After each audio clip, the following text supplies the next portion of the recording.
Hocam pardon. Sen de kaçmadan. Ne gördük ama sizi. Evet, konser başladı. Bir fotoğraf alalım ben Çınar'ın. Tamam, geç kalmayın. Konser başladı.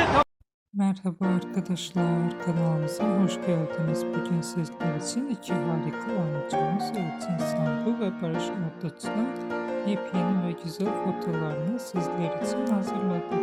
Elçin Sangu ve Barış Arduç çifti Kiralık Aşk dizisinde rol almış ve herkes tarafından çok beğenilmişti. Herkes onları birbirine yakıştırdıkları için biz de sizler için onların en güzel ve en özel anlarını hazırladık. Bu videoların devamı gelmesini istiyorsanız kanalımıza abone olup yorum yazmayı unutmayın. Herkese teşekkür ederim.